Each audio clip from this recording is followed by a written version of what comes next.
But, you know, been looking at Missouri this season, and I am kind of curious to see, like, from after this unbeaten start that you guys have had, you had a close win against Kansas. You're able to get by against South Carolina. Yeah, you beat UMass, but everybody beats UMass in Central Arkansas and Louisiana. Yeah. But you got this bye week. What are the strengths and the weaknesses we need to look out for? And what are the position battles we need to be looking out for Alabama, Missouri? I think the main strength for Mizzou, the Tigers spend a lot of focus on running the ball and stopping the run. That's Eli Drinkwitz talks about it all the time. Those are the two things they really want to be successful at. And so far this year, they've been very successful at both. And like you said, it's been a pretty easy schedule. I think Mizzou's, according to ESPN, like 105th in strength of schedule through the first 6 weeks now. The rest of the way, the strength of schedule is, I think, 7th. So, it's just kind of a flip or a switch that's getting flipped here as you get out of this bye week into the second half of the season, where it all gets much tougher and you really actually find out what Mizzou's good at this point. I will say I do buy that they can run the ball. They're gonna do it as much as they think as much as they want to. And they've been really good at stopping the run. I mean, even with a relatively easy schedule, Kansas and South Carolina are both generally good running teams, especially at the quarterback spot. And Mizzou was able to stop the run for both of them very effectively. Well, I will say, they are going to have to keep an eye on the run game for the Alabama Crimson Tide. Because, I mean, I know like a lot of people have just been down on the running game of the Crimson Tide, but it's like they didn't look at the stats. Like the running game for Alabama has gotten better and better each week, including last week's victory over Vanderbilt, where Jam Miller's just pounding and grounding on that Vandy defense. Yeah, I mean, I think it's going to be more of a test for Mizzou's defense than they've experienced so far this year in the run game specifically and across all phases, honestly. So we'll see. I mean, Mizzou's defense, I can't remember the exact number, but it's something like they're averaging about a yard per carry since the start of week 2, except for one explosive run given up at the end of the first half in week 3. If you include that run, it's like 1.7 yards per carry, something like that.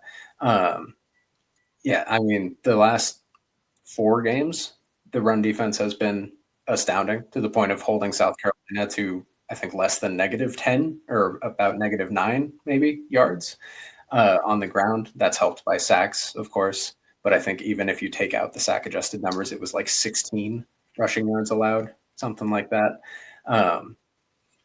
And, it's just been a big surprise, I think, because I wasn't expecting Mizzou's run defense to be this good. Last year, that was kind of the weakness on the defense, and they made a lot of changes to really strengthen that unit. Well, a good buddy of ours of Alabama, the Voice of College Football, Sports Talk with Austin, wants to know, how is the secondary playing this season? Not as good. That's the weakness so far this year. It didn't come up much in the 3 cupcake games. Central Arkansas, Louisiana, UMass.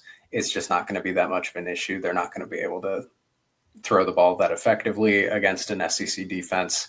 And especially, I think Mizzou held Louisiana to about 6 passing yards, but that's because the Tigers could just line up man coverage every play and just know that their corners, their safeties were just better athletes, bigger, faster, stronger than anyone that they were going against, right? That's not going to be the case in any game going forward. They're not just going to be able to go out there and line up man coverage every play and expect that to work.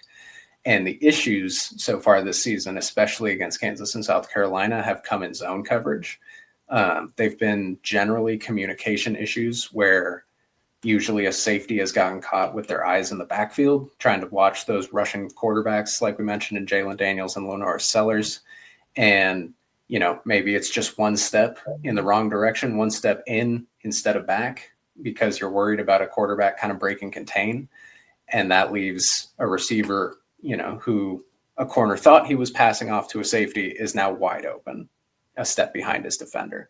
And that's, that led to, I think it was 3 or 4 pretty explosive plays against South Carolina. A couple of them against Kansas. Should have been another couple in both of those games because of drops or missed passes.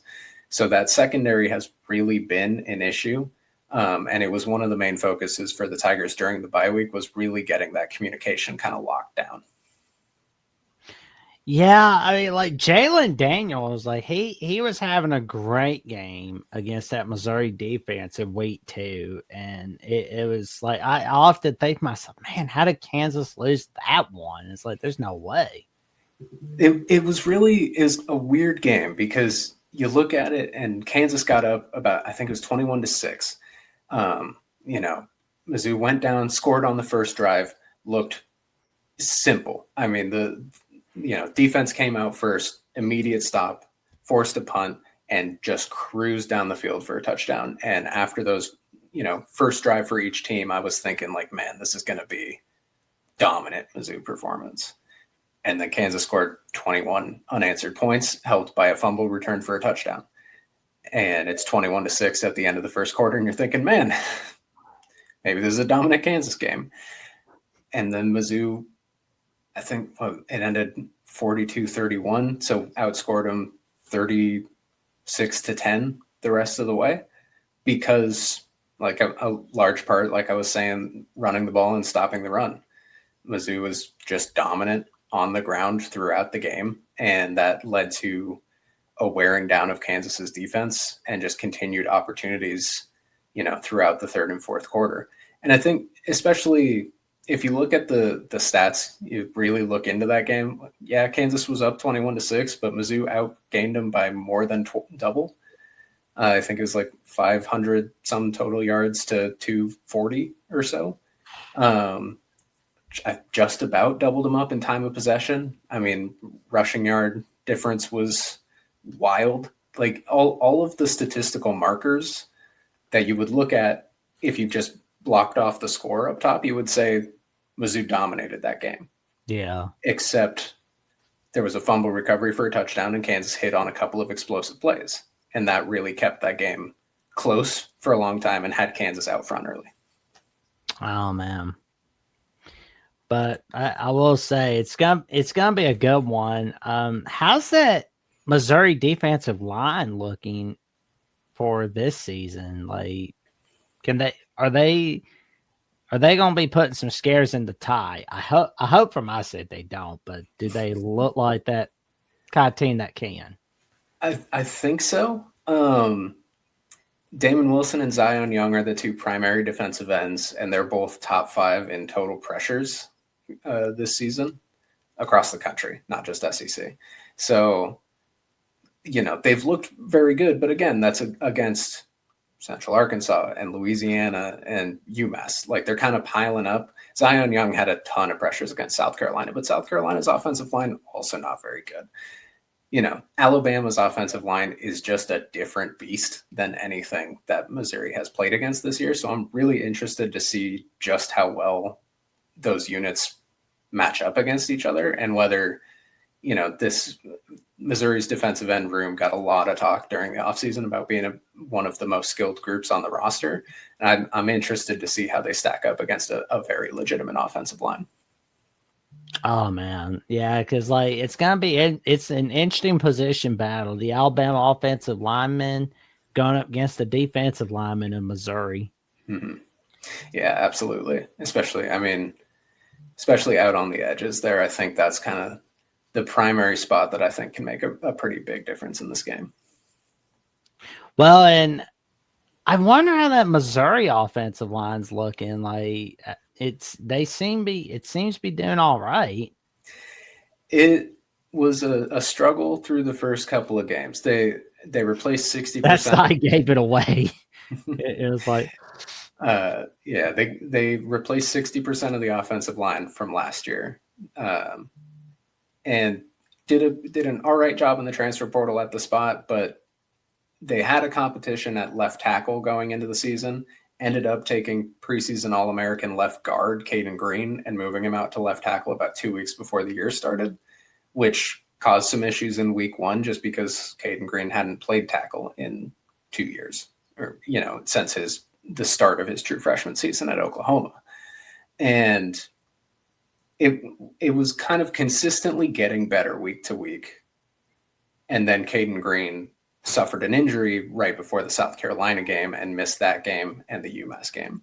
Now, against South Carolina, the line played pretty well. I was a little worried because South Carolina does have 2 pretty legit defensive ends, Dylan Stewart and Brian Thomas, and attacking a backup left tackle seemed like a good opportunity for them. The Tigers did a lot of really interesting stuff to scheme help blocking wise for left tackle Javen Richardson.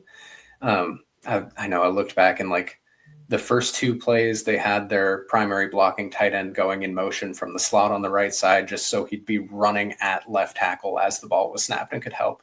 And then the third play had an extra running back stay in on pass protection. And then the fourth play moved Javen Richardson over to tight end on the right side, had a regular tight end at left tackle, and then ran off to the right to kind of heavy set that way.